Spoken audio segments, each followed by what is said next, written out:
Welcome to The Rock. We hope what you watched today inspires you, and we'd love to hear your questions and comments via Twitter at The Rock of York. You can also find us on Facebook or contact us through the website at www.rockofyork.co.uk. In the meantime, let's crack on.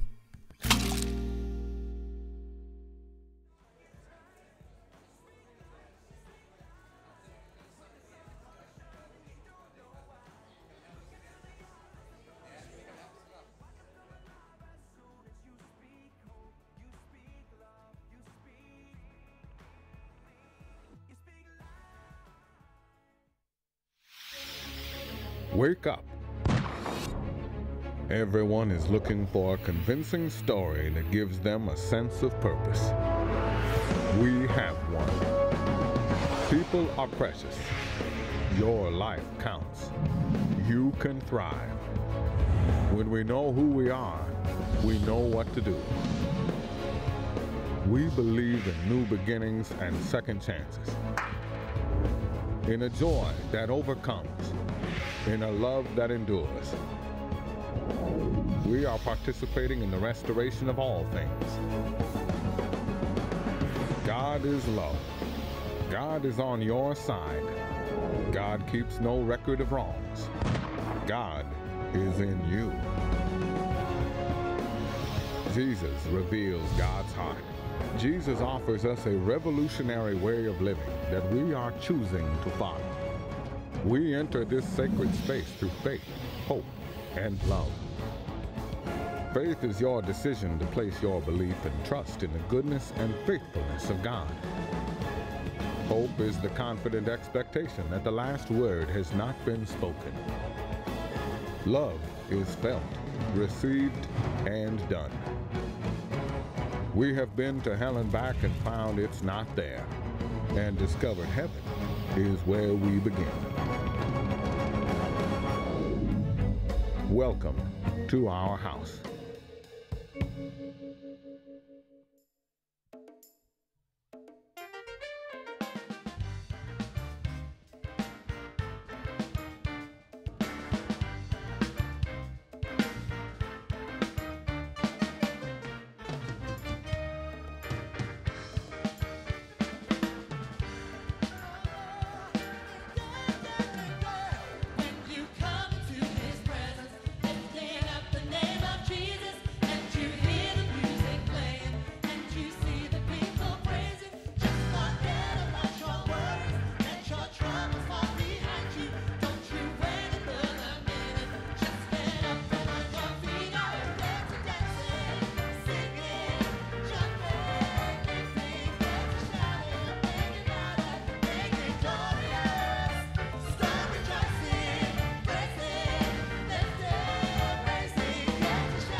smiling all the way through that one. And I think we ought to maybe do it again. I want to go back and do no matter what, I will be cheerful and manifest a gentleness to all. I'll cast off every care and make my life a prayer. No, we're not just having a prayer time, but we're making our life a prayer before God. And I'll be justified by what? Faith alone. Not about stuff, not what we think we've done well or not done well, but by faith alone. Do you get it? I think, I'm so glad I've got Georgia here. She gets it every time, and I love her. Love her to bits for that. We're coming to faith. What does it mean to come to faith? We saw it at the beginning in the video. It's the last word has not yet been spoken. That means you might have decided, you might have concluded that the situation you're in is dire and terrible. But the last word has not yet been spoken, because faith takes you beyond what is into the beyondness, what we don't yet understand. And it's finished in our favor. And we're going to talk a little bit about that tonight. We're so stuck sometimes, whether we like it or not, in deciding what is good and what is bad. We've decided that some things are good and some things are bad, and we want to avoid bad at all cost and go after the good. But you know what? When we are in the hands of God, He says He's working all things for our good. And that's why at the end of the day, no matter what, we can be cheerful and manifest a gentleness to all, casting off every care, because we're justified by faith alone. So we're going to sing it just through that verse and chorus. And I'm sorry if you're doing it just for me, because it's helping me right now. Is that okay? Helps me. So if it helps me, all right. Just quickly add something to that. It's just absolutely amazing. This song really does thrill me. It's interesting because how many of you remember the ministry that Anth brought about altars? Remember how we keep returning to a particular altar that we've built where it's a particular time in our lives, and we keep thinking about that issue over and over again, and you can go 20 years and it's almost as if you can go back to that point as if it happened right there and then. And I've realized how many of us even turn up on a weekly basis to our church service and we can relive those things that have happened so vividly and so clearly as if it literally just happened right now. And it's interesting because I can be guilty of this as well. And I think we spend so much time practicing things that happened and have done and have gone, and we are only as good as what is going to happen right now. And that's what faith is. It says that God made a day and He called it today, and that the faith that exists is actually believing that in this moment right now you have new mercies, you have new opportunities, everything that you need is available right now. And if only we would just shatter that altar and say, I've made up my mind, I'm coming to faith, that there is more. There is more in front of me. Remember, we need to forget the former things and look towards what is ahead. And I really believe that that's a challenge tonight, that we need to start understanding that we need to shatter those altars and build a new one, and that new one being the now of our lives. Yeah? So let's declare it right now. So we're singing this for Lucy because she's not with us tonight, but when we asked, what songs would anybody like to sing, she sent this one in. Made up my mind, so we're doing it for her as well, okay? Whatever she needs tonight. Ready? I've made up my mind. I've made up my mind. I'm coming to faith.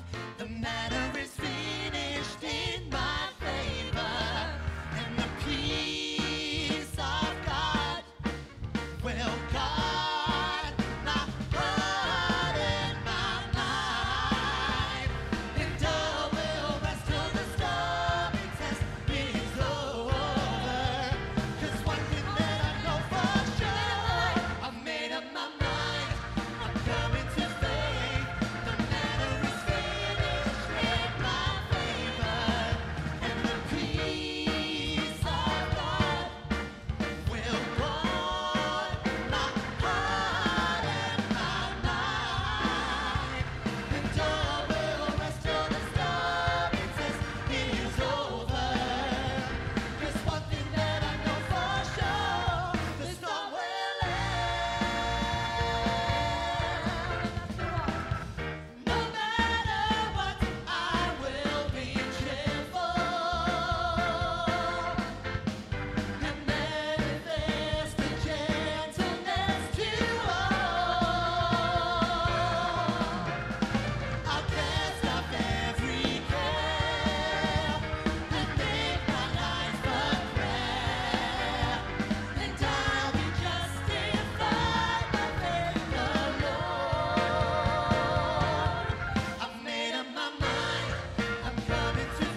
right, Lord, let that be a reality in every life. Hi, it's good to see everybody.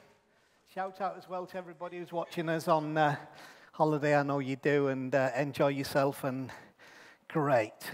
So, just before we come to the notices, Chris is going to share a little bit later on some thoughts I think that are very helpful in the context of our journey and what we've been talking about of the fruit of the Spirit. What I want to really grab your heart with is all of us are not always seeing what would help us if only we could see it. And there's a tremendous story of an Old Testament prophet called Elisha, who his enemies were coming to get him and to kill him and to capture him. And he wasn't perturbed in the same way that there's a story in the New Testament of Jesus with his disciples in the boat crossing the Sea of Galilee, and the storm blew up and Jesus was asleep in the boat, and they couldn't understand how could Jesus sleep while so much was going on. Well, that's because he knew something that they could have known and maybe should have known, but obviously weren't knowing because they were full of anxiety and stress and activity while he was full of peace in the boat. And instead of laying down and having a little 10 minutes with him, they woke him up and said, "Don't you care? Aren't you bothered about what we're going through?" Not realizing that Jesus had seen beyond the situation that they were in. Now, the great problem when we don't live by faith, which there's a great danger that we become so rational that faith has no place in our lives. Faith allows you to see beyond the circumstances that you're in. Faith is the embracing of a new reality.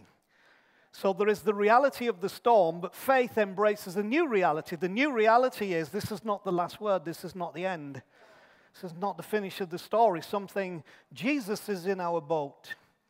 And when you carry that back to what I was talking about with this guy called Elisha, he was not distressed or upset. Even though he knew that this very powerful military king and his army were being sent to take him prisoner, and his servant couldn't understand why he wasn't all stressed out. And Elisha said to him, "What you don't realize is you can only see what surrounds us, but you can't see what surrounds us. And there's something beyond what surrounds us that's surrounding it that is a greater power." And it was described in Old Testament poetic language as the army of the Lord was around their enemies. Really, they seemed to be surrounded, but actually it was everything that was against them that was surrounded. And Elisha realized his servant couldn't see what he was seeing, but if he saw it, it would help him. So he said, "Lord, open his eyes that he might see." And in an instant, suddenly the servant began to see what Elisha was seeing. When we are seeing the same things, it makes our journey a whole lot better. And but I do understand that in our journey, there are times when we don't see sometimes the things that if we could see them would make us think differently about our journey. Now I'm going to take you on a little historic background to talk about just a couple of things. When we were in Australia in 1991, just before we were coming back to take the senior pastorate here, I had a guy called Paul de Jong who came and he had a word for me, and his word was that the time is coming when you will be in a situation like Elisha where people can't always see what you're seeing, but you have an anointing to pray for them that their eyes will be opened so that they will see what you're seeing. I think this is one of those times. And just to put a couple of things together, give you a little illustration, and I want to pray for you.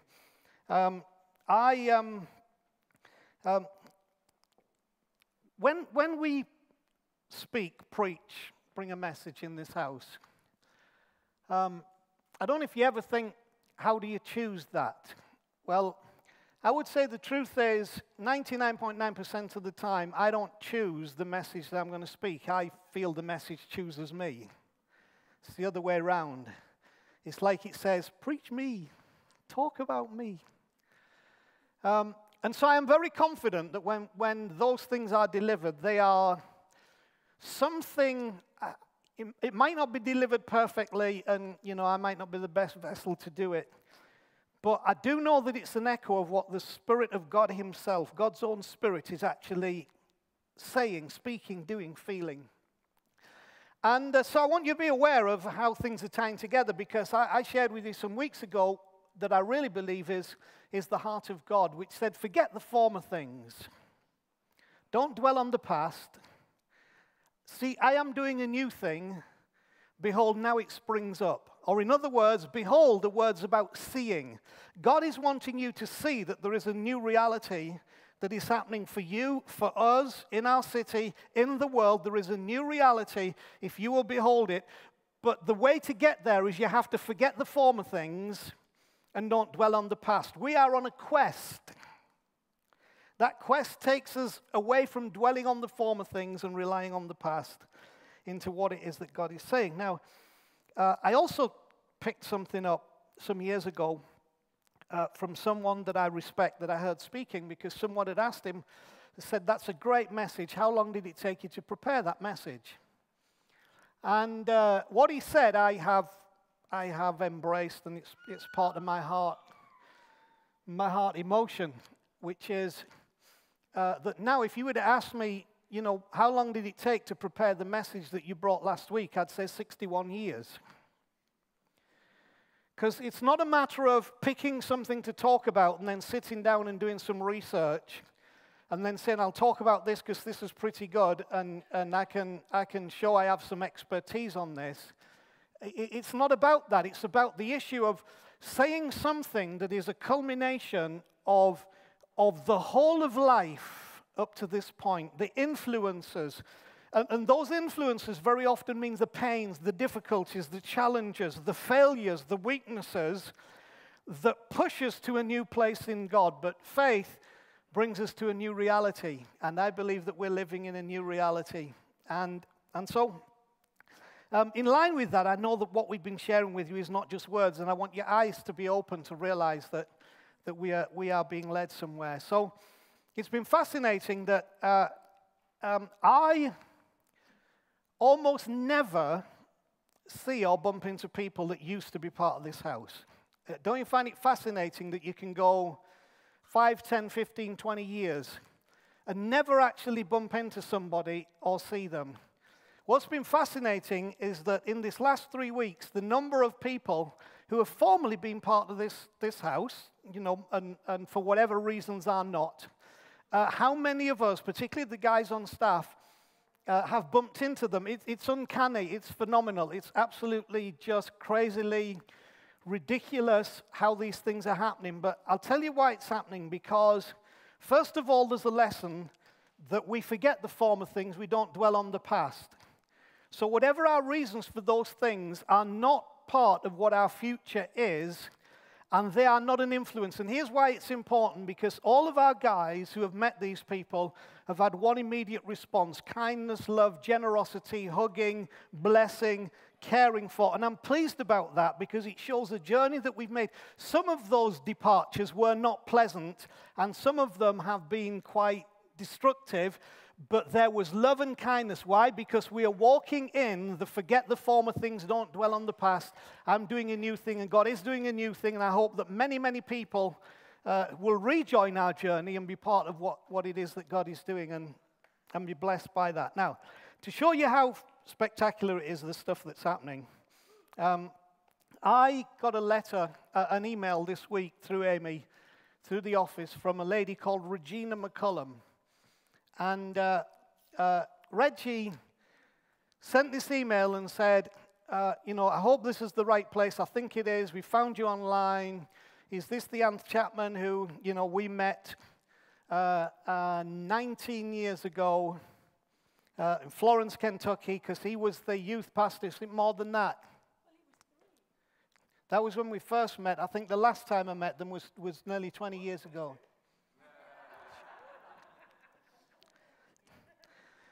It's a long time, and they were pastoring with a guy called Cleddy Keith, and they moved off to California, and I had no contact, even though I had a very strong word for them and prophesied to them. And suddenly, Reggie contacted me on Tuesday this week.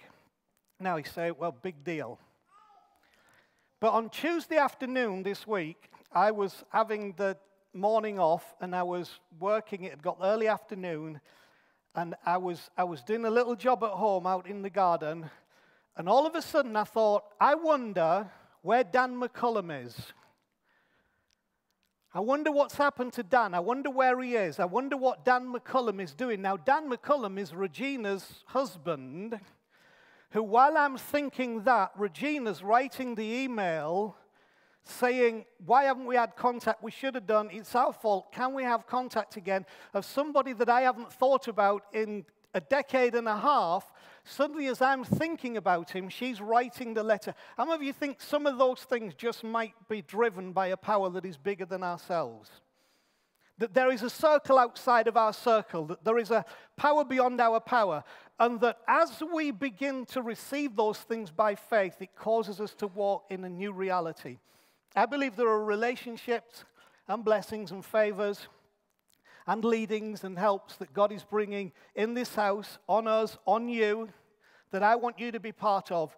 But I don't want it to be that you're like Elisha's servant, who when you look can't see anything, when actually something very special is happening that is a blessing for you as well.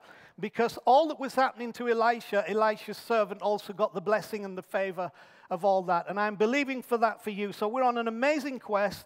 I am confident that God is with us, and that as we forget the former things and don't dwell on the past, and we look for the new thing, we will see what it is that God is doing. So I want to pray for you before we do the notices. There's a very spiritual thing following, if that's all right.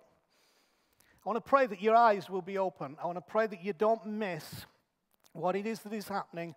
I want to pray that you'll be at the forefront of it, not bringing up the rear. That rather than waiting for everybody else to see something and you just saying, I'll do what they see, I want you to see it for yourself. I want you to be part of it, because we are a family together, a community together, and I believe we've got some amazing days ahead. How many of you believe that? All right, so I'm going to pray. Father, right now in Jesus' name, I pray that every eye will be open to see what it is that you are doing at this time.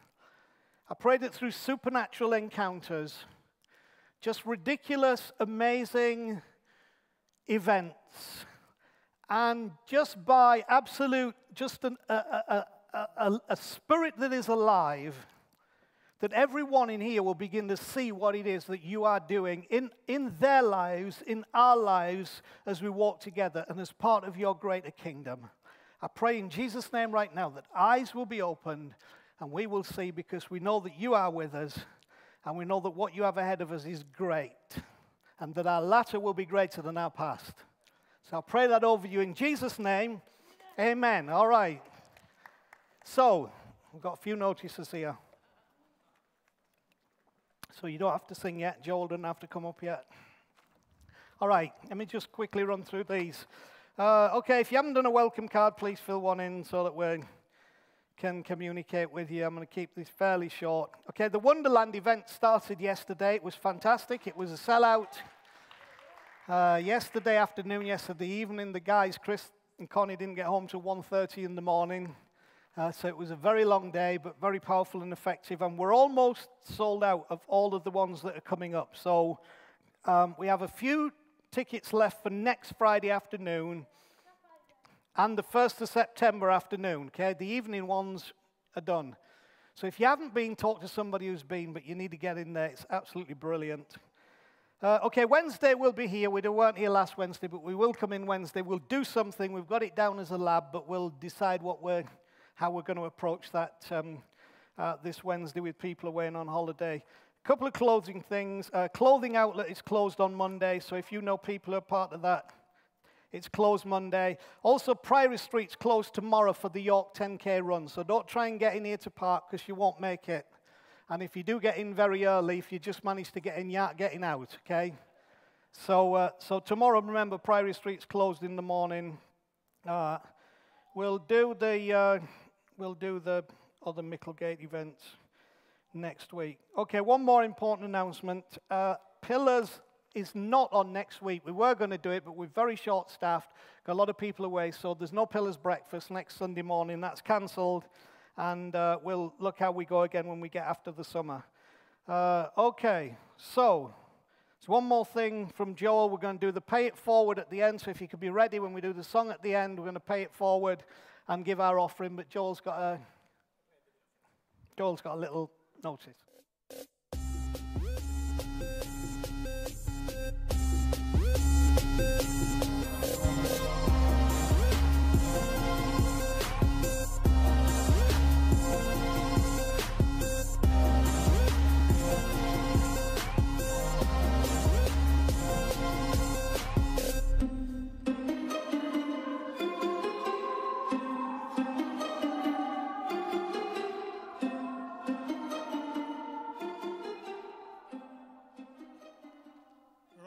Some of you are probably wondering what's with the name, yeah? How many of you been coming here for 20 years or more? Wow, a lot of you. Okay, so over 20 years ago now, we started a dance troupe here at The Rock called Destiny Dancers. I don't know whether you remember Sarah Birch and Jane Crosby, Josie, all of those lot. Of course, then Sarah joined, and then it turned into the In Deep Dancers, where a few of you who are here tonight were also part of. And then from there, we had a vision to open a dance school. So Sarah and I launched the school, the Rock Academy of Dance, in 2001, believe it or not. So it's been 16 years open, which is quite incredible, really, isn't it? Over that 16 years, we've seen many faces. We all remember Danny Foster and Ailey Bushell, and loads of people have come through the Dance Academy. We've had a massive impact on people's lives, not only in training people how to dance, but also within the context of the larger vision of this house. It's absolutely awesome. We met together for Sarah's birthday last week on Monday night, because the classes are now finished, and we watched all of the shows from 2005. And, you know, some of it was really quite traumatic. And some of it was also realizing actually how far ahead we always were of the game, even way back in 2005. And we've had some great experiences, some tough ones, but it's also been great. And the reason why I wanted to show the video is if you just put the slide, which is up, you can see that we have a change of name. Now, you're probably thinking, well, why have we done that? As I said, we've been now open 16 years and a lot's gone on, and we felt the time had come where we rebrand this part of the Rock of York into something fresh, something new, different perspectives, different visions, a different goal, different everything really, because we feel that where we've been kind of no longer is, and we really want to kind of start off with a fresh approach to the dance school. So we are now YADA, which is the York Academy of Dance and Arts. I think it's awesome. I think it sounds great. And that's all launched now. Some of you may have got the newsletter with that information on, so you can see all that on there. It's all live now on the new website. And the reason why we've changed, like I said, is also because we want to start afresh.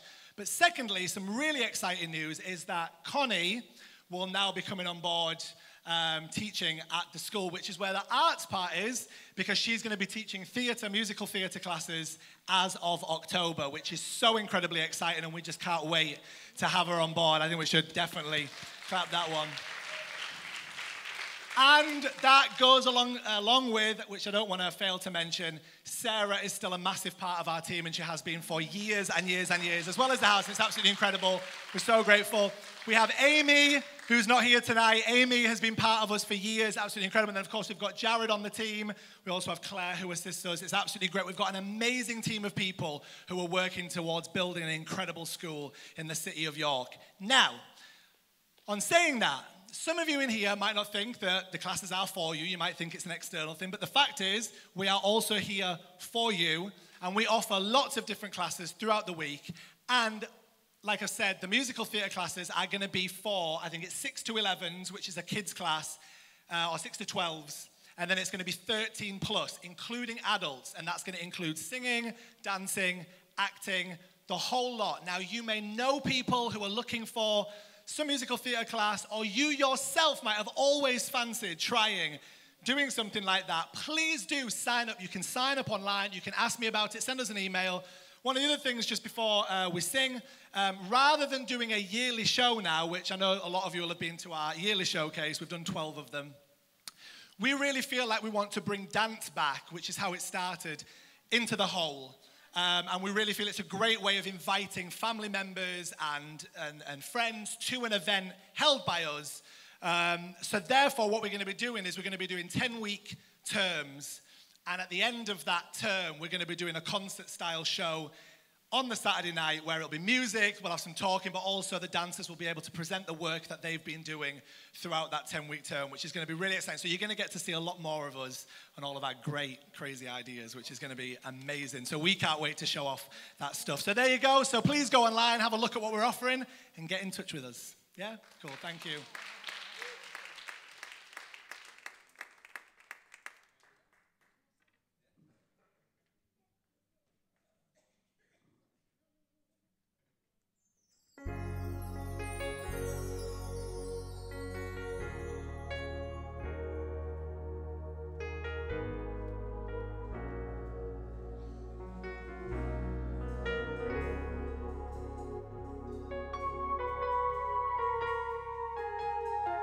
Fear has desired to stop you in your tracks.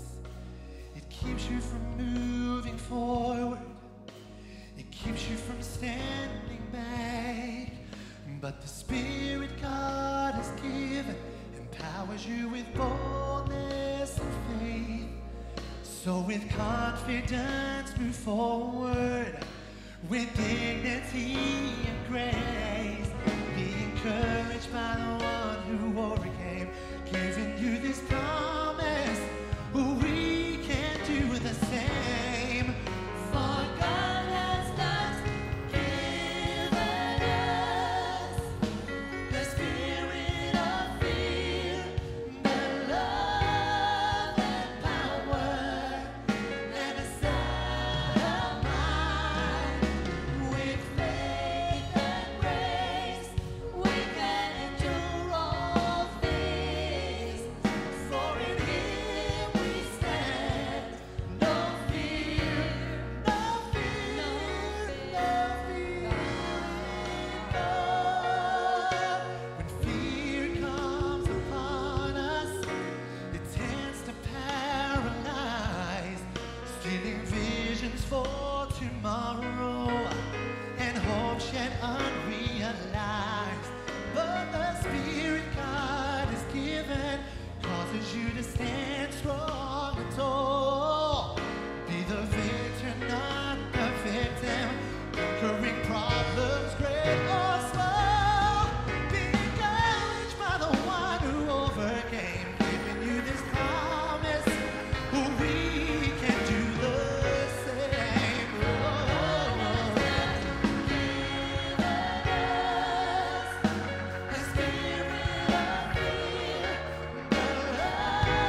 I think it's little ones are out tonight, little Life Zone upstairs.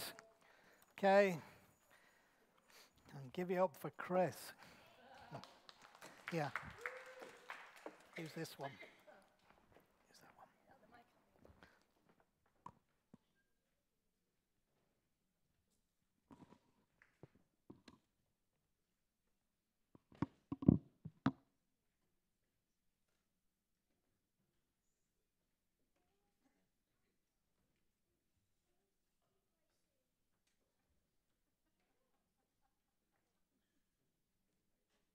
Well, it's lovely to be here this week. I really was very poorly last week, and I'm still, in all honesty, trying to get through whatever's been going on. And, I feel with all those who are also carrying a bit of the bug. It's not nice, is it? Not nice at all. Horrible. But I want to start by just, first of all, saying a big thank you to Graham. I watched while I was tucked up in bed, and I had a hot water bottle, which is so rare for me. I wasn't even sure whether when I filled it, it wasn't going to burst or do something silly. So it must be 30 years old and, not been used in a very long time. You know what I mean? And anyway, it was all right, and I filled it with boiling water and laid in bed, and I listened to Graham, and it was very moving, and I was very grateful for his words. And we have been so blessed to have the Grant family with us.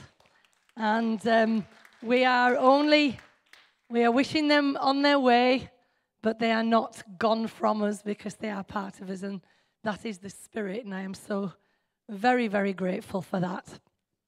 But it was lovely just to hear and feel somebody who felt sad about leaving us. It's nice that, isn't it? It's good. The other thing I also want to say is thank you for everybody who's helped me. Dave Craven, I know that you're not here tonight, and that's rare for you, but you're my partner in crime. We row like cat and dog. And I am the creative one, and he is the structural engineer. And he tells me everything I can't do. And I look at him in the face and I'll say, we can. And he looks at me and says, well, yeah, but we have to do it this way or else it'll collapse. And I'll say, well, all right then. And so together we built a rabbit hole. And it has been quite good. And for everybody who's chipped in, and these things, I'm not saying this to glorify myself. I'm just trying to tell you this stuff takes hours and hours of work just in the thought and preparation stage. And then, of course, you get to the next stage of the pulling it off, the gathering everything together. It's just like Narnia. And then, of course, it has to be done. And then it has to be cleared away. And it's like, no, what did we do? But I believe that God is part of our creativity in this house, and we're touching people. I hate the word touching. We need a new word for touching. We are impacting people's lives because of our joy and our belief that the rabbit hole goes down very deep. I don't know about you lot. That's been massive for me. The Matrix, and we did it at Christmas, didn't we? At Easter. And we were talking about how deep the rabbit hole goes, and we gave people an opportunity to take the red pill. And I believe we're in a red pill reformation because people are not satisfied anymore with what's been handed down. And we have had some stuff handed down. You do know that, don't you? Handed down stuff. It's like clothes when we were younger. You got your siblings who were older than you, and nobody likes that. Have you thought about that? Nobody likes hand-me-downs. And yet when it comes to what we believe, we seem to swallow it easier. We fight the clothes. I'm not wearing that because that belonged to him or her or whatever. But we just swallow some of this stuff that we've been handed. but we're learning that the rabbit hole goes deep. And I haven't got very long tonight, so I don't even know whether I can cover all I wanted to say. I'm going to start here. Right? I have loved the fact that Anth's been bringing over the last few weeks the message of the fruit of the Spirit. I think it's very, very important that we understand that there has been a massive swing from wanting to focus, and I'm not saying this is what he said, but this is my words, right? There's a massive swing from wanting to convert people into something, i.e., forever banging a drum about sin and about what you shouldn't do and how you should live and all this, that, and the other, to actually understanding that our role is to live out the fruits of the Spirit. That's all that's required of us. That's all that's required. Be loving, be patient, be kind, be gentle, be long-suffering. And I'll tell you what, it's tough. Come on, be honest, it's tough. That's why when we do these things, it actually has some power. Because us lot, as human beings, it doesn't come natural. Get it? So when we believe that we have been transformed in the renewing of our mind by the power of God, it's that we've switched camp. So instead of wanting this, we say, no, there's a better way. Yeah? A better way. Now, I'm not telling you that, it flows out of my ears. It doesn't. But I'll tell you what, it is true the older you get, somehow you learn. You learn the hard way, don't you? Because you try it the other way and you realize that doesn't work. So you think, well, I'll try something else. Anyway. So when Anthony was talking about the fruits of the Spirit, I was really thrilled about that because I'm thinking, yeah, this is it. This is what we need to be. And we need to actually be those things in this very crooked world. Let's do some straight lines of always deciding my straight line in all situations is to be kind, is to be patient, is to be this, is to be that. Do you get me? We're gonna follow that. But what occurred to me was the issue of the hub. When he talked about Christ being the hub. You remember that? Right? Because, some weren't there, but it doesn't matter. It'll stand on its own. We were talking about the center of the wheel, the what do you call them? Spokes, being all these fruits of the Spirit. But what keeps it totally solid and secure is the hub. And the hub being Christ. Now, when Anth was talking about that, this is how it works. When Anth said, he doesn't pick what we preach on, he picks you. He did this a couple of weeks ago because I thought, yeah, I've got to talk about that. Because you see, the hub being Christ, that sounds totally obvious. The hub being Christ. But what does it mean, the hub being Christ? Because I know for me, for a very long time, the hub being Christ was Christ being the thing that saved me from God. So if you think of the circle of the wheel as being the rim being God or whatever, and the hub, the spokes are all these wonderful things, they're what please God. Once you've come to Christ, that's the hub that holds everything together, but basically, Christ is the one that saves me from God.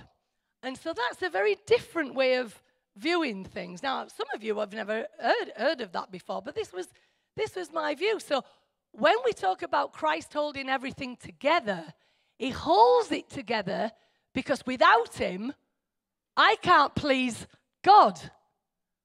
Does that make sense? So I need Christ at the hub because without him there, I have no acceptance before God. And when he started talking about it the other week in a very different way, I thought, wow, I like that.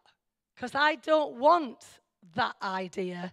And what really came to me is that we have understood grace in a very unfortunate way. Because we've always seen grace as being, okay, Jesus is full of grace and truth, but it's the grace that he has that still stops God being angry with me rather than it being something else. Now, I'm sort of moving a bit ahead of myself. Can you just put the picture up and we'll talk about it a little bit more and I'll have a drink. It's the one of grace. Is it up there? Oh, yeah. I absolutely love this picture, but at the same time, I hate it. This is what I was brought up with, and it seems so awesome that you see the guy at this side or the woman. I know he's got trousers on, but it can be a woman if you want it to be.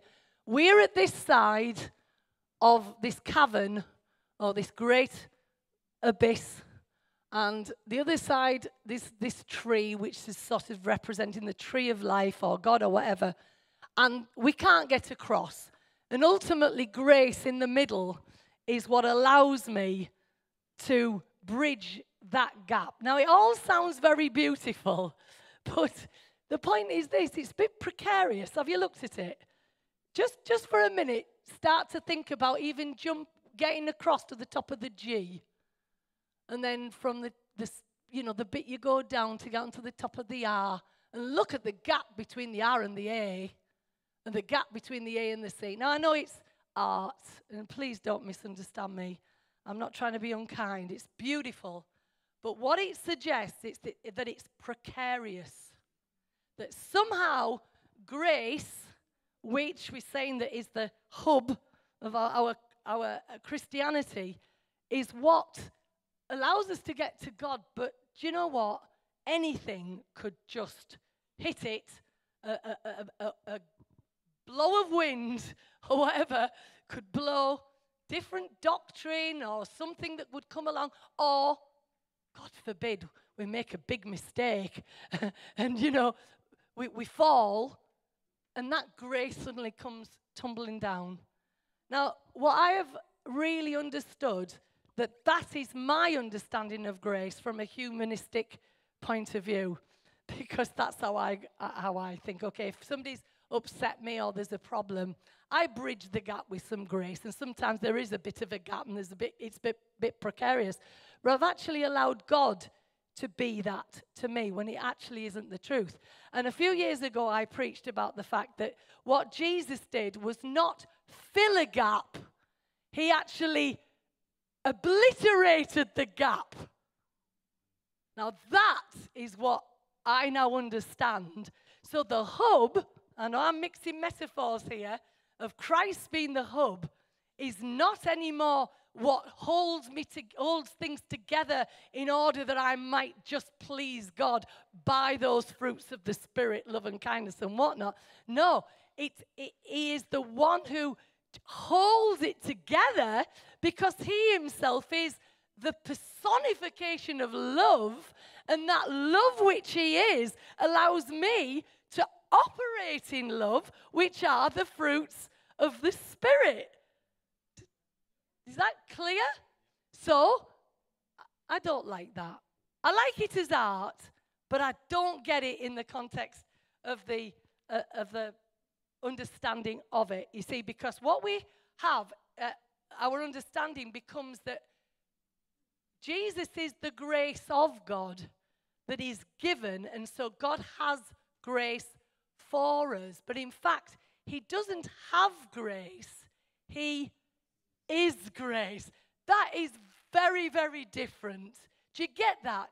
He doesn't have grace. He is grace. Now, I'm just going to give you something to think about. I always thought then that if God has grace, which is through the gift of Jesus to bridge the gap between my sinfulness and God, then Jesus becomes like a cloaking device that covers me so I can still be accepted. Does that make sense?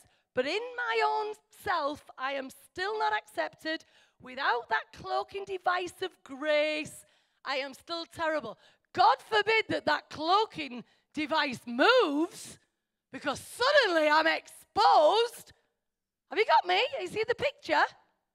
So that cloaking device becomes very, again, precarious.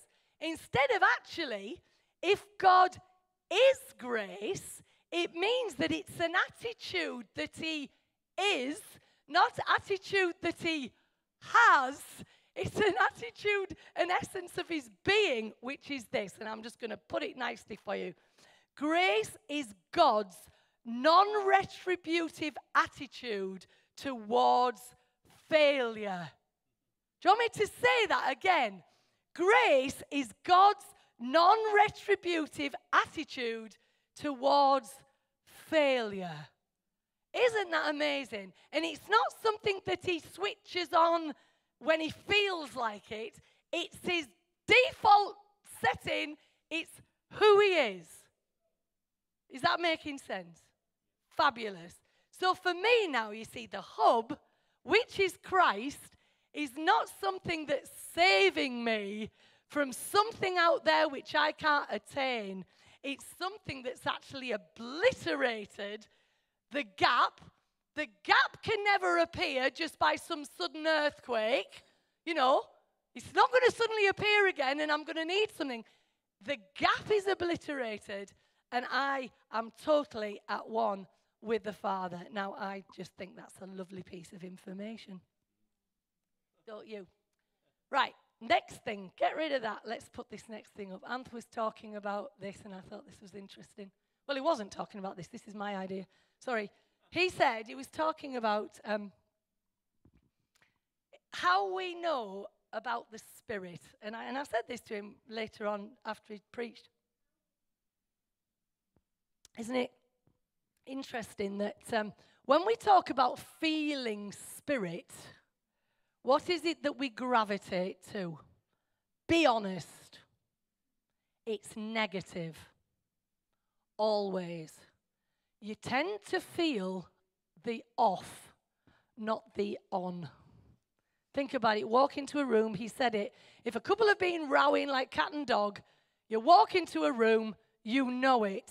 And I love the illustration because it's right. You sense a spirit. It's a spirit of an attitude. But what I find interesting is that we rarely talk about it in the context. I walk into the room and people are laughing and happy, and we say, I felt the Spirit. No, laughter, we just say, well, they were just having a bit of fun.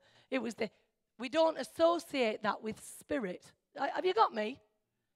No, we only tend to associate Spirit with demons. Stupid things. So, this is my little addition to this talk. Look at this. The difference between a weed and a flower is a judgment. Now you might think, what's that got to do with anything? It's this. I remember my son used to call these, and there's the reason why I picked this picture. These had a name for him, and it was really weird because how it came about was one of those really strange things that happen in families.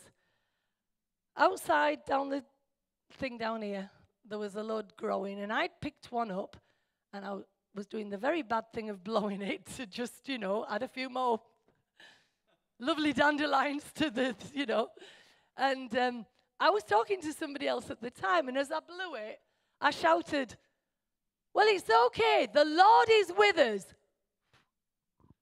From that moment on, they were called The Lord is with us.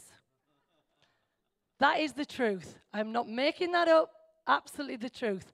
The Lord is with us. And for a little while, we were a bit confused because he would go and he'd pick up, I'm talking about really young here. He'd pick one up and he'd say, look, the Lord is with us. And at first we're thinking, what's he talking about? And then we understood that's why he'd picked it up. Isn't that amazing? Now, I tell you that story because sometimes it helps to just, if we choose to believe that the Lord is with us, then the Lord is with us. Are you seeing what I mean? For him, the Lord, but to somebody else, the Lord isn't with us because it's full of blooming weed. Don't associate that with the Lord is with us because you're only filling my garden with a load of junk. See? But to him, the Lord is with us. And as he was blowing it, he figured that all those seeds were wonderful. And in essence, they are, because the difference between a weed and a flower is a judgment. Now that I think that's a quite fascinating thing, and I want you to all get this now as I move on just to something that I said at the beginning. We all think that we understand the difference between good and evil. We think we get it. Chris, she thinks she gets it. She doesn't. So I'm not just pointing at you guys. We all think that we know the difference between good and evil. But in fact, at any point in our lives, anything that is happening can actually be the greatest epiphany of our lives, even though it appears in that moment as the most horrendous thing. And I know that's hard because the tree, right in the beginning, of knowledge of good and evil, set us on this track, which somehow told us we know how to identify what's good and what is bad. We try and keep away from what is bad and what is good. But at the end of the day, you know, if God is working for our good in all things, it means that we can actually celebrate and say, do you know what? Even in this, the difference between a weed and a flower is a judgment. And what we are judging in these times is actually God. Now, I know this is hard to get your head round, but when we are judging a situation as to whether it is good or bad, we are actually judging God, and we are saying, you're not here, you're not for me, or you are for me, or, do you get me? You're not for me. When actually we should be saying in every situation, you are for me, the last word has not been spoken, whatever happens, I know that I am your child and you are with me. Do you see the difference? The judgment has gone, but we often fall into the judgment of what is good and what is bad. So, there was a phrase, we used this the other week in Wednesday night, and I wanted to bring it to you. Born again. Born again. Evangelical statement, right? We've all heard it before. You must be born again. And yet it's used in one occasion in the Bible to a guy who came to Jesus and he said, good master, what must I do to inherit eternal life? And Jesus said to this particular guy, you must be born again. The only time it's used, isn't it funny? Once. And then all of a sudden, we've made a doctrine of it, and we've, said everybody has to come this particular way. Another guy comes to Jesus, and he says, what must I do to inherit eternal life? He says, go and sell everything you have. Oh, don't like that one. I like they must be born again. Let's be born again. That's much better. I like that one. So, evangelicals, let's all be born again. Because I'll tell you what, if we have to sell everything we have, it's going to be hard, isn't it? I'm not trying to be facetious, but I'm just trying to bring it to you. So, what am I trying to say? This is what happens. We get stuck with this being born again. But do you know what? I understood just a couple of weeks ago on a Wednesday night, we had a wonderful time last Wednesday in the back. And people were talking about things that they have been born to in their lives. Some things that they have not chosen. Things that have happened, that has shaped them, that has formed them. And things that we very recognize very clearly is not wholesome particularly, but this is just how we're made up. And suddenly it dawned on me that when Jesus was saying you must be born again, what really that means, it's not this idea of, weeping and repenting and being sorry for all this, that, and the other, and somehow being a butterfly coming out of a caterpillar per se, but it's just to say, do you know what? This is what has defined me up to this point, but now I am willing to be defined by something else. And you know what? You are going to have to be born again and again and again and again. Because if we're not careful, we can end up, I'm coming up 59 at the end of this month, and the truth is, if I'm not careful, I cannot be born again in some issues that are destructive to my life. Do you get me? And I'm saying it to all of you. There's never not an opportunity to say, do you know what? I've carried this baggage. I'm going to be born again today. Yeah? And so this is the thing that I wrote down. What we need to be born again to, and I like the word born again if we use the word awakened, because when you're born, you wake up, don't you? Suddenly you've been in this, you wake up. It's this, is the fundamental truth that we are beautiful, worthy, and loved just as we are. Shall I say that again? That being born again, what we need to understand, we are born again to, is the fundamental truth that we're beautiful, worthy, loved, just as we are. Now, we have this, I'm going to try and find something in here because I want to quickly read it. I know we're running out a bit of time. Find it on here. There's another statement that's quite common. Is it that one? And it's this, yeah, I think that's it. Yeah, that's it. Oh, I found it. The phrase, a personal relationship with God. And I've been reared with it. But you know, what I've realized is that it ends up being as much of a law-dominated concept as anything else. Because suddenly we think, yeah, but what does it mean to have a personal relationship with God? What does that look like? What should I be doing? Well, so-and-so gets up every morning at 6 o'clock and prays, and therefore, does that mean I have to get up every morning at 6 o'clock and pray? Somebody else doesn't do this. Does that mean I shouldn't be doing that? And are you following me? Because it becomes this incredible, difficult thing to figure out what we must do in order to have this personal relationship with God. I mean, I find it really funny. Because for me, I think, well, how do I have a personal relationship with Anth? I mean, I'm thinking about that all the time. And some of you have been married 40-odd years. You're asking the same questions, aren't you? How do we have good relationships with our partners? Now, that doesn't mean to say that we haven't got things good. But it's because you're always asking questions. What do we do? Are you with me? And isn't it tough? Come on, be honest. Isn't it tough?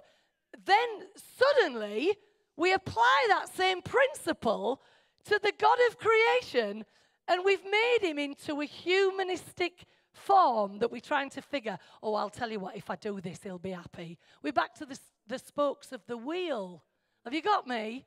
Oh, Christ is the hub, but each of the spokes of the fruit of the Spirit are keeping God happy. No, they're not. They come out of, they are a byproduct of what we do because we have understood the love that God has for us. It's not what we must do to keep God happy. So listen, I want to read this, and I know I'm running out of time. All that stuff that I gave you back there, we ain't doing, I don't think, now, so forget it, guys. So we're running out of time, but look at this. Religion gets people all worked up over the idea of cultivating a better relationship with God. But what they most need, are you all listening, is a healthier relationship with themselves.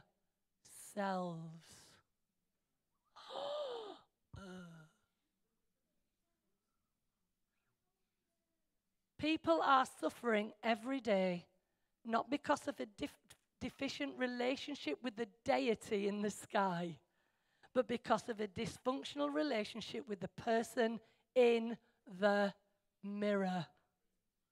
Cultivating a new relationship with yourself could include things like, and I could read them, and I don't really want to because I wasn't going to get into what you need to do to cultivate a better relationship with yourself. I want to use the point that most of the time when we're screaming out for a better relationship with God, it's because you're disconnected from who you are.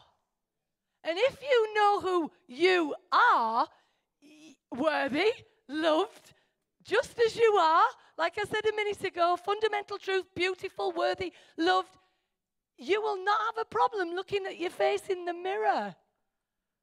I call myself at this time a lollipop. It's our little in-joke in the family. Because if I take my shirt off, which you do not want me to do, it's really been funny that over the years I have got a shape that's like my dad. It's funny. And I call myself a lollipop because I've got very skinny legs. But I'm getting bigger sort of up here. And yet it's just like a lollipop. And no, but listen, I know you must think I'm being really strange tonight, but I'm just trying to help you. But when I look in the mirror, the shape that I see, although I'd like to change it, don't get me wrong. I'd like to have a magic wand. I can't. But you know, I don't look in the mirror and think, you are unworthy, ugly, and unloved. I say, you might look like a lollipop, chappy, but you're beautiful, you're worthy, and you're loved. Now, some of you think I'm being facetious because some of you really struggle with self-image problems. But seriously, I'm trying to get you to understand that there's something beyond that that gives us a sense of, it's okay. It's all right. Can I have just 5 more minutes, do you think?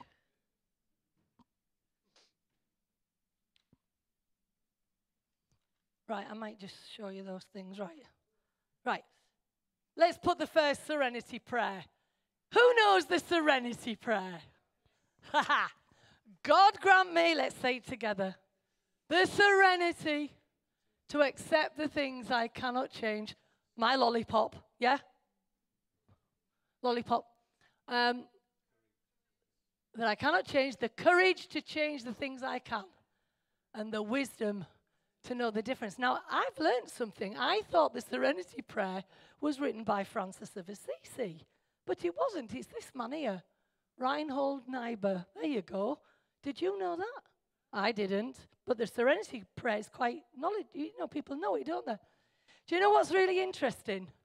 What serenity means? Tranquil, calm, peaceful, untroubled. Ooh, how many of us here are untroubled? Most of the time, we really are trying to change the things we cannot change. And the courage to leave myself alone in one sense, so I'll just try and change everybody else, but you know. And wisdom, I don't know. We're back to the thing of the weed, aren't we? Be honest, the difference between a weed and a flower is a judgment. So sometimes in this situation here, the things I cannot change and the things I can change, we struggle because we're dealing sometimes with what we think is a weed, and we might actually be digging up a flower. Are you with me? Sometimes it's a little bit more complicated. But anyway, I thought we'd just have a bit of fun for a minute. Is that okay? So I'm going to do some alternatives, and I think these will speak to you more than that. That's the good version. Give me another one. Come on, put another one up. Look at this. God grant me the serenity. I've got to be untroubled, right? Peaceful, untroubled. To stop beating myself for not doing things perfectly. Hello? I could point at you. I'm not going to. Okay. For not doing things perfectly. The courage to forgive myself because I'm working on doing better. Oh, isn't that lovely? Like that. And the wisdom to know that you already love me just the way I am. If you want a copy, I'll send it to you.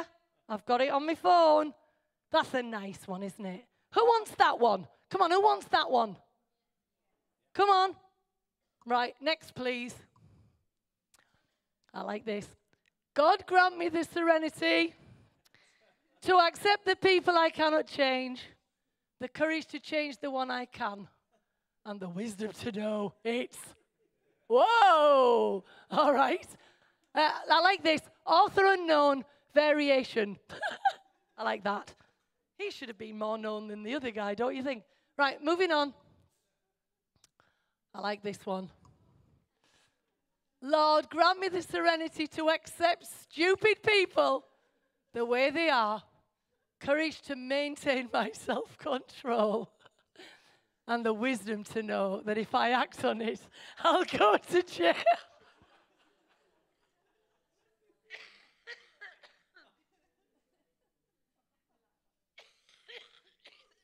Sorry.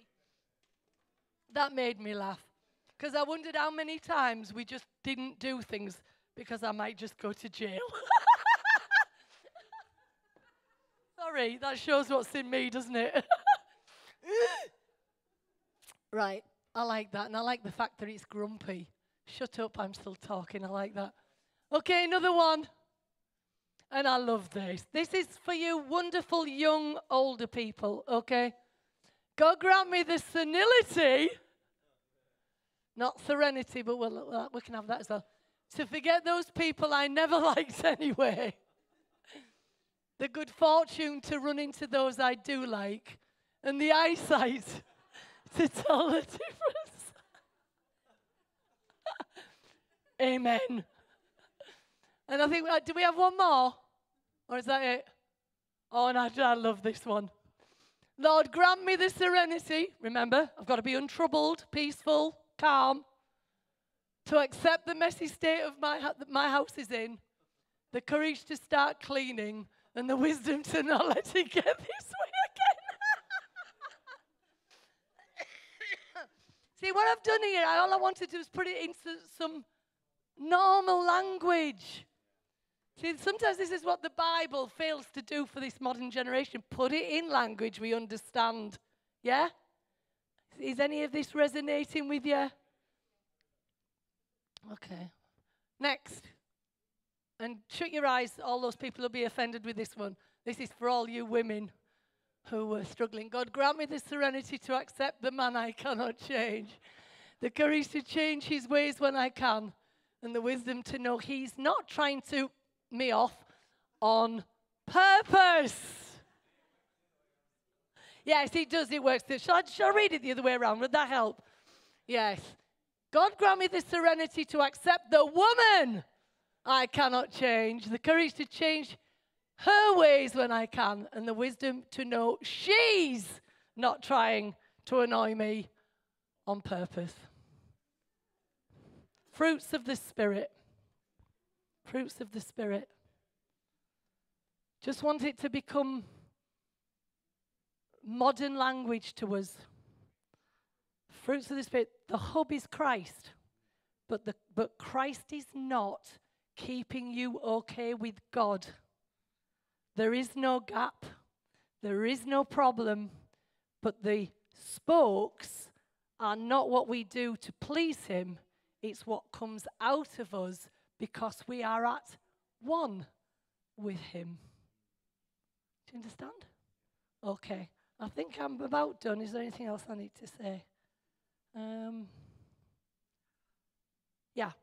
The greatest lesson that I think I have ever learned in all my life, and I've been brought up in religion, so to speak, in church. I've not known anything else. But the greatest lesson I have learned is that all my great attempts to please God, while not understanding what really it meant to be in relationship with you guys and also with myself, it was actually a big farce. So you can stand in church, you can have your hands in the air, and you can be singing wonderful songs, but at the end of the day, I believe now so much that I am worshiping God when I'm at peace with me and I'm at peace with my neighbors, and that becomes worship to God. Because God isn't out there, he's in here, and as I am living and breathing, he is being one with me, and I am one with him.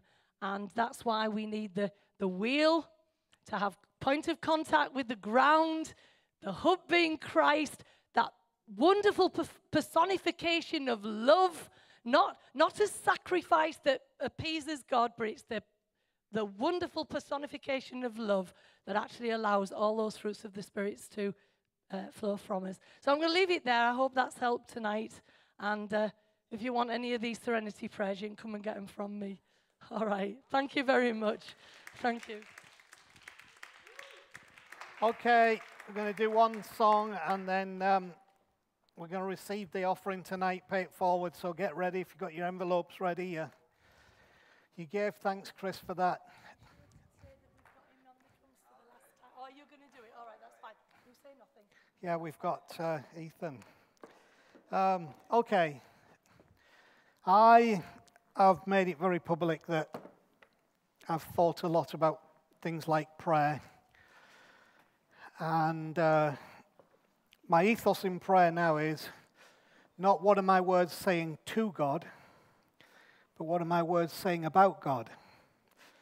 Because we can have a way of praying that sounds a certain way, but actually if we analyze it, what it's saying about God is reluctant, God withholds himself, God's not helpful, because we're asking him to do things he's already done. Now, I think the greatest legitimate prayer you can ever pray is, Lord, help me.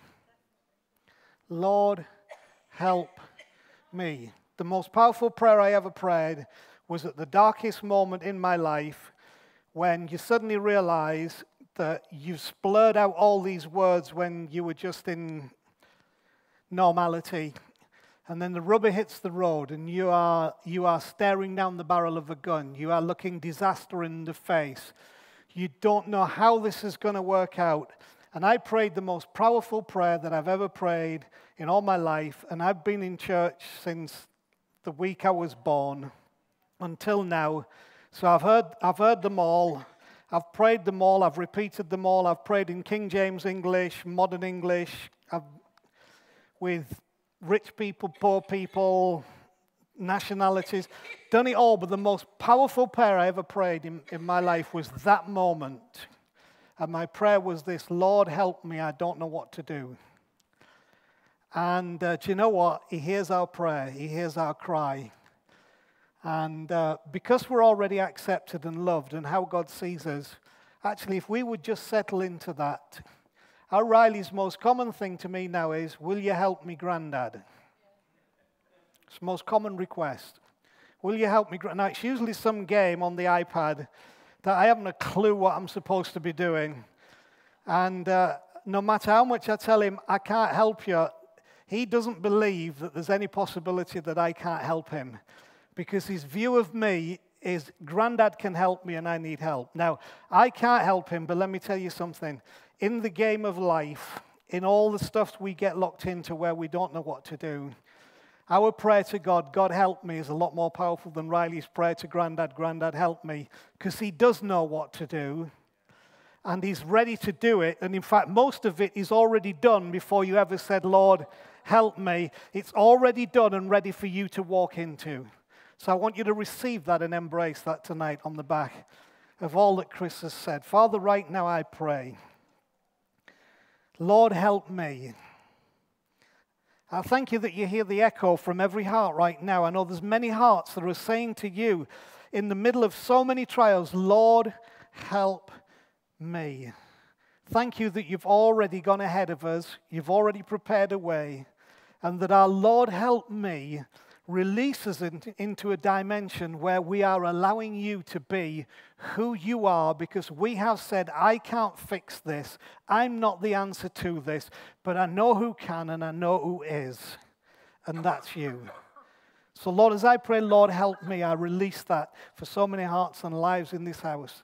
And thank you that you said before they call, I will answer. Thank you that at the speed of spirit right now, there is an answer coming for people who've cried that today. Supernatural revelation this week that you already heard before we called, and that the answer is already prepared and on its way. In Jesus' name. Amen. All right, so we're going to receive the offering while these guys do this. And there you go, Dan. Good evening. Right, we're going to finish with a bit of fun and some movement. So jump to your feet with me, please. If you're in my Lifezone team, jump on the stage. If you'd like to be in my Lifezone team, jump on the stage. We've got some guitars. If you're a kid, jump on the stage. Now, this song is called Love Needs a Body. Love needs a body.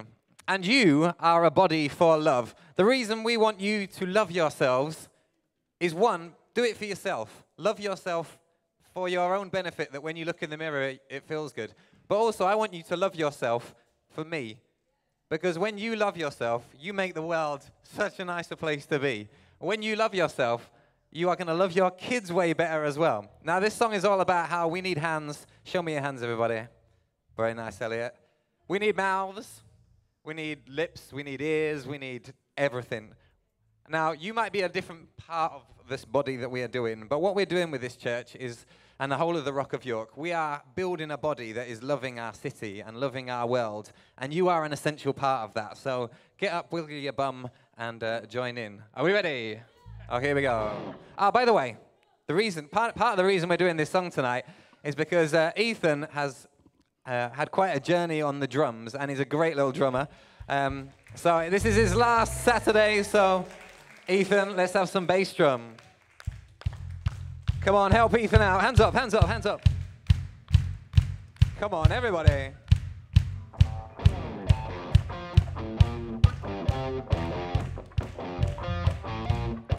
Let's go.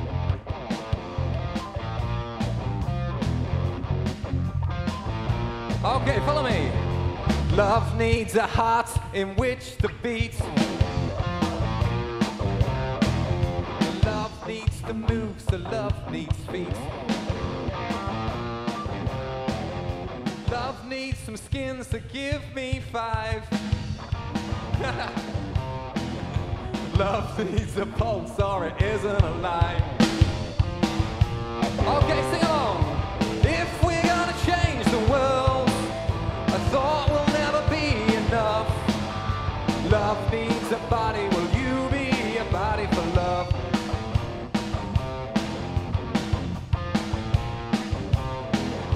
Love needs a hand that's ready to hold. You can do it. And love needs guts when love gets bold.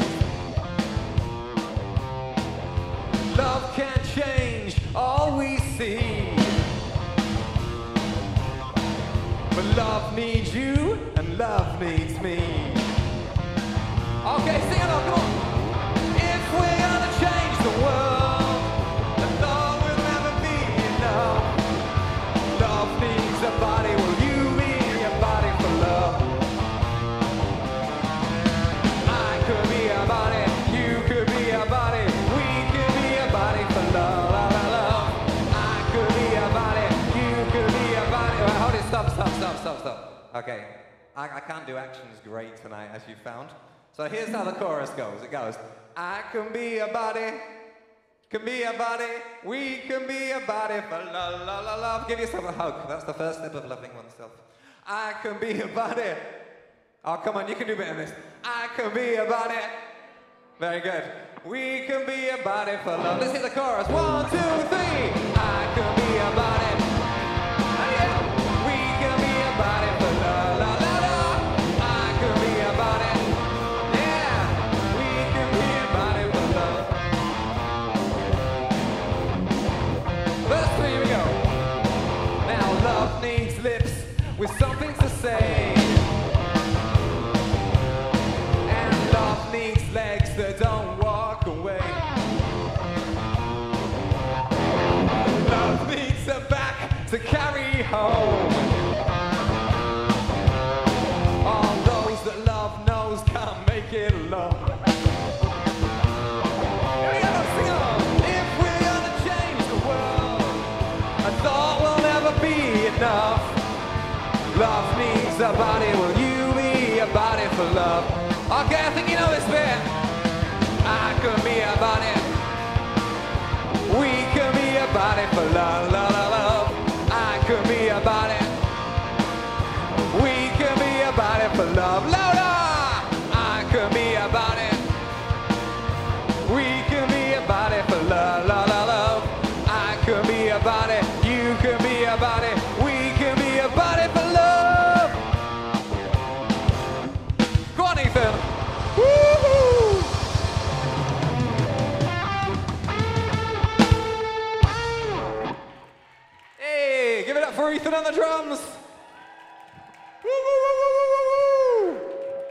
Go forth and love yourself.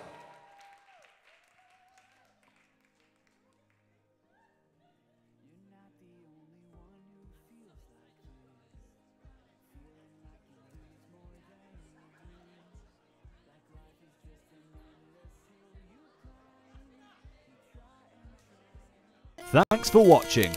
You can find out more about all The Rock is doing locally and internationally at www.rockofyork.co.uk. If you consider yourself part of our growing global community, then why not support The Rock from wherever you are?